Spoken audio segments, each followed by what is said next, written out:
Mais si vous allez approcher des jeunes qui ont manifesté ce jour-là pour leur dire alinéa, ce que ça signifie un alinéa, un article, etc., commission mixte paritaire, les navettes parlementaires, c'est évidemment une procédure bien complexe. Ce que je veux dire, c'est que dans nos démocraties représentatives, il est demandé aux représentants d'incarner autre chose que les représentés. Parce que ces deux parlementaires qui n'incarnent que leurs circonscriptions électorales ne sont que des hommes politiques ordinaires. Mais ceux qui, en plus d'incarner leurs circonscriptions, incarnent autre chose, c'est-à-dire la haute idée de l'État, savent comment s'assumer, comment agir pour être taxés d'hommes d'État. Et lorsqu'on déplace des débats dans la rue, ça peut engendrer la confusion, ça peut engendrer des troubles sociaux. C'est ce qu'il y a eu. Alors, face à ces troubles sociaux, les députés nationaux... Peut-être vous ne voulez pas dire la pression. Bon, vous pouvez appeler ça pression, mais en tout cas, on a vu que cet alinéa avait été mal exploité pour des raisons, pour de fins politiciennes, par d'autres hommes politiques qui ont planifié les chaos et l'anarchie. Les législateurs, c'est le Parlement. Quel d'autre... Oui, mais lorsque les députés... Vous parlez de qui vous faites allusion à qui? Oui, mais... Parce que la loi a été proposée par le gouvernement. Monsieur Kerry, justement, lorsque le gouvernement propose la loi, dépose un projet, ce n'est qu'une ébauche. Donc, le Parlement, usant de son autorité législative, a la latitude, a l'obligation, le pouvoir d'amender ces textes, de modifier ces textes et de mettre in fine un texte beaucoup plus acceptable par la population. Donc on ne va pas dire à la population en agitant les chiffons rouges, attention là-bas on est en train de trahir, on se bat pour justement que le texte qui sera adopté in fine ne comporte pas des dispositions pouvant déranger la Constitution. Alors vous me demandez... Face à une majorité par exemple qui l'absorbe toujours, l'opposition se retrouve toujours à chaque fois que l'opposition... Non, je vais y revenir. Je vais y revenir sur cette question. C'est toujours difficile, on parle de la majorité. C'est ça le rôle d'une opposition. L'opposition ne gouverne pas, l'opposition ne décide pas. Mais pour l'opposition alerte. Quand l'opposition alerte, elle devrait être écoutée aussi. Oui, mais bien sûr, notamment au Parlement. Je peux vous dire que tous les textes de loi qui ont été adoptés au Parlement l'ont été grâce notamment à la participation active des députés de l'opposition, notamment à travers leurs amendements. Il y a eu même des propositions de loi qui ont été adoptées, qui sont aujourd'hui devenues de lois, qui sont des initiatives émanant des députés de l'opposition. Et d'ailleurs, il s'est fallu de peu pour que la loi électorale qui venait d'être adoptée soit l'œuvre d'un député de l'opposition, parce que l'Assemblée nationale avait levé l'option d'inscrire justement cette proposition. Délice Sanga qui avait déposé sa proposition, qu'il a finalement retirée. Mais le bureau a décidé d'examiner cette loi. Non, le bureau a finalement demandé au gouvernement de déposer un nouveau texte. Parce que le bureau étant bloqué, le député ayant retiré sa proposition de loi. Ce que j'avais dit, M. Kerry, à partir de ces moments-là, lorsque les débats législatifs se trouvent dans la rue, que fait les chambres législatives? Que fait le président de l'Assemblée nationale?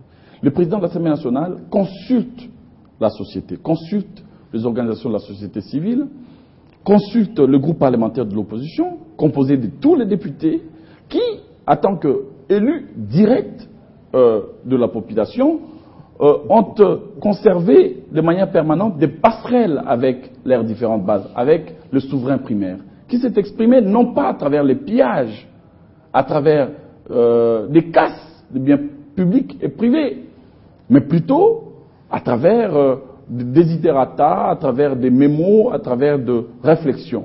Et c'est sur base de cette consultation que l'Assemblée nationale, après que le Sénat ait amélioré un tout petit peu cet alinéa, la rédaction, l'Assemblée nationale a estimé qu'il existait toujours, il persistait toujours cette sorte d'obscuri libelli qui allait, si vous voulez, qui n'allait pas vider la question de la confusion.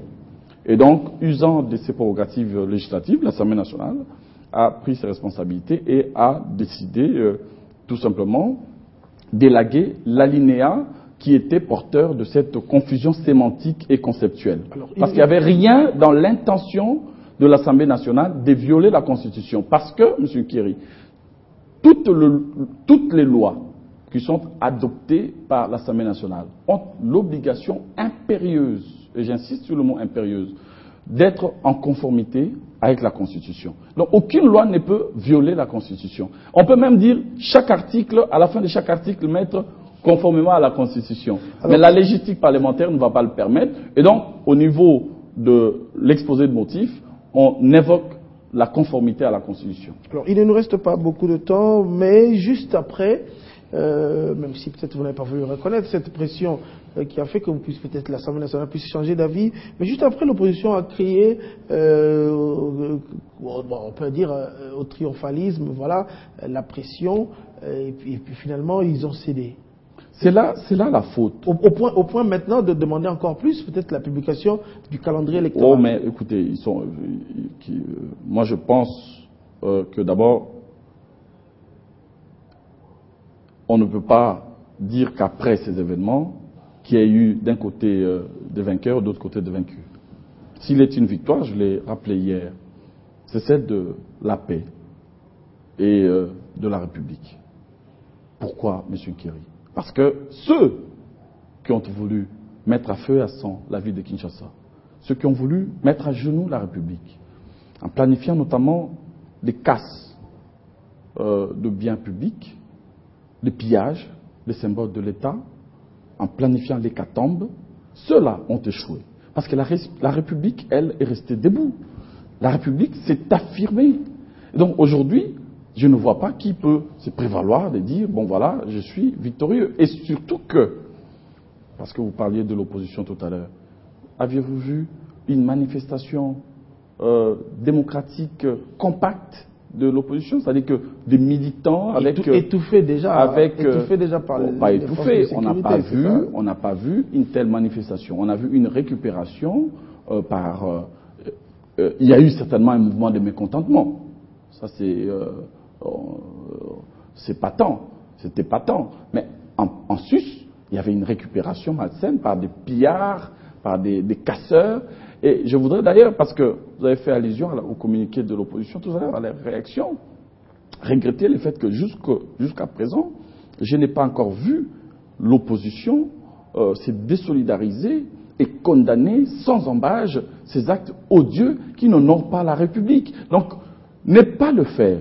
Si l'opposition ne condamne pas ces actes, si l'opposition ne fait pas la part des choses entre, d'un côté, ceux qui ont manifesté leur mécontentement ou leur confusion, et les pillards, et ceux qui ont cassé les biens publics, les bus, qui ont saccagé, qui ont pillé les biens privés, notamment des boutiques, des investisseurs étrangers, tous ces gens-là. Alors si l'opposition ne se désolidarise, ne condamne pas, ça accréditerait la thèse selon laquelle, ce sont les autres qui disent, qu'il y a parmi les opposants ceux qui ont planifié ces attaques, qui ont reçu l'argent des ambassades. Et ça c'est grave. C'est pour cela moi je souhaite, et beaucoup se sont exprimés là-dessus, que la justice de notre pays se montre implacable contre ce genre d'idées, parce qu'on ne peut pas accepter dans une république qui se veut de droit de tels actes. Manifester, oui. Casser, piller, jamais. Ça ne peut être accepté dans notre pays. Très rapidement, juste la dernière question. L'opposition aujourd'hui demande la publication d'un calendrier global. J'ai également appris du côté de la CENI que peut-être la CENI attend la promulgation de cette loi. Très rapidement, votre réaction va de faire. Écoutez, nous sommes tous pour que la CENI puisse publier un calendrier. Nous sommes tous pour que les délais constitutionnels soient respectés en matière électorale. Et nous allons nous préparer. Nous allons nous préparer en conséquence. Mais je suis contre le fait de vouloir dicter des choses à la CENI. La CENI est une institution qui est indépendante. Donc il faut éviter cette façon brutale, cette façon un tout petit peu, j'ai appelé ça façon politicienne, de vouloir dicter à la CENI ce qu'elle doit faire. Nous sommes confiants et nous pensons qu'elle sait ce qu'elle doit faire et prochainement nous serons tous en attente de voir ce qui va se dessiner comme calendrier électoral. Mais sur la question rapidement, je voudrais aussi, M. Kéry. On n'a plus le temps. Oui, juste rapidement en 10 secondes, dire que après les élections de 2011-2012, après les votes de la loi, l'adoption de la loi électorale, on ne peut pas dire place aux élections, place à l'action. La majorité en place dispose encore de 2 ans pour poursuivre sa gestion, poursuivre les réformes importantes qui sont en pipeline. Donc on ne peut pas accepter le fait que l'opposition aujourd'hui puisse faire croire aux gens que nous passons d'une élection à une autre sans action. Donc nous souhaitons que l'opposition puisse faire son travail citoyen, son travail citoyen et républicain, qui consiste à critiquer l'action de l'État et à préparer un projet alternatif. Jusque-là, l'opposition s'est montrée, si vous voulez, absente de ces débats.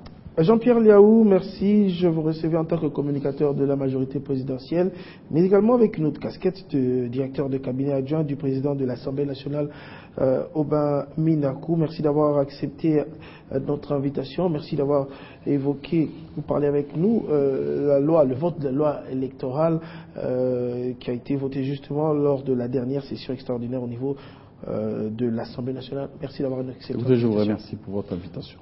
Merci de nous avoir suivis de partout dans le monde. Restez sur Télé 50 pour vous informer. À très bientôt.